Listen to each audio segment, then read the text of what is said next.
So guys, today I'm going to show you how to make my classic chutney. Here I have about 10 small tomatoes, and I tried to get the most hardest ones, so not the ripe ones, the ones that are hard and unripened, so that it gives us that tarty taste in our chutney.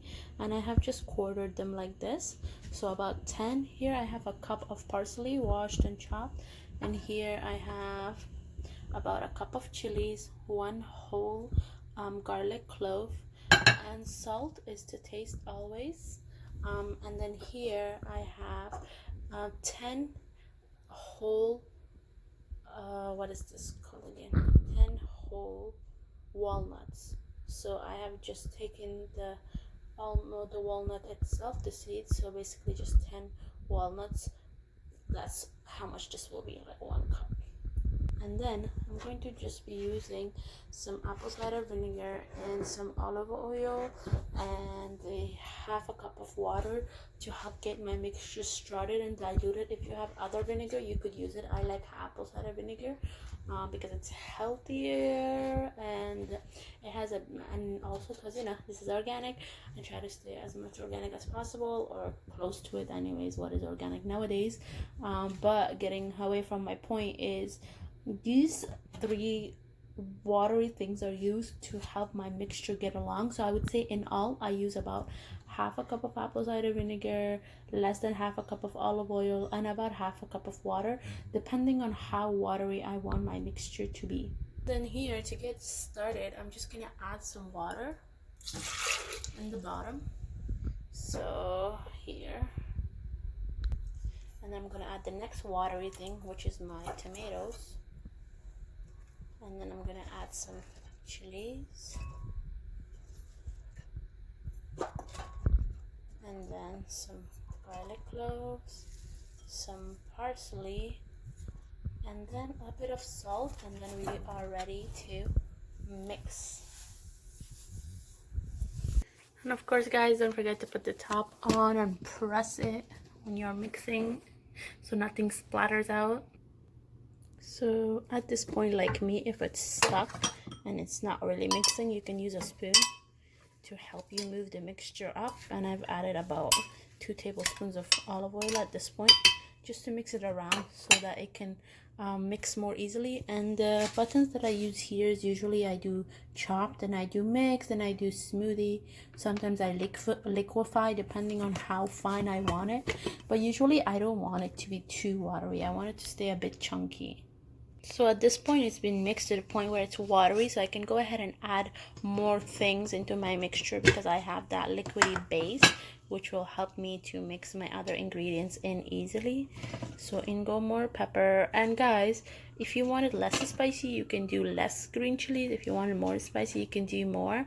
But that's the amount that I like to use, what I showed you guys, about a cup to a cup of parsley. And of course you can add more mint if you have mint or parsley, but this is what I had at home and I really was craving it, so I'm just gonna go ahead and make it what I have. So, and this just goes to show you that you can make chutney from anything that you have at home.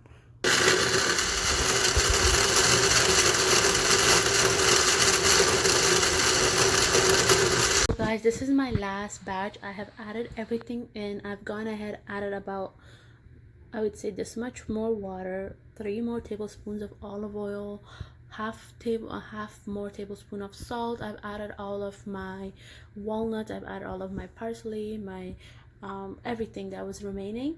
And one last tip I would give you guys for the color is, other than the walnuts, to keep the color green and fresh as long as possible, you could also add half a tablespoon to a tablespoon of sugar, and that will really keep the color beautiful and also give it that beautiful sweety, salty and chili taste. So this is it. I'm going to mix this and then I'll be done. And today I'm going to be making some pakoras to serve with it.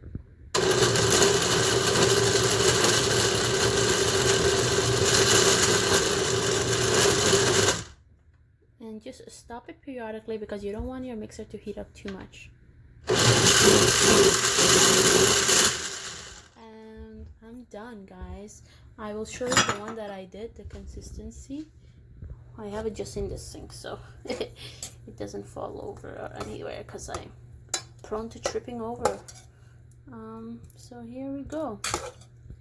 This is the consistency that I want, that I have, and it smells really good. And I can taste those chilies. And for the salt, if you think it's less, you can always add more salt after you have let it sit for a few days in the fridge. Just don't add too much salt at the beginning, because once it's too salty, you can't really remedy that. But if there isn't enough salt, you could always add more salt, because once it sits in a few days and ferments, the salt will come out and it will become saltier. So don't add too much salt at the beginning. For this amount, I would say add 2 tablespoons of salt max, and then wait a few days and see how you feel. And if you still want it to be saltier, then you can go ahead and add more salt. But this is basically what it's going to look like, guys. It's going to be very tasty. It goes with basically any dish. You could also even use it like as a pesto for pasta if you make it not spicy enough. And you know, usually traditional Indian, Pakistani, Afghan, maybe even African, people use it for like their pakoras or any like little filled bread puffs. It becomes really delicious and gorgeous, and it's just really easy to make, under 30 minutes, and I will have this batch for at least a month if I don't eat too much of it. So here you go, guys. I hope you enjoy my easy recipe for chutney.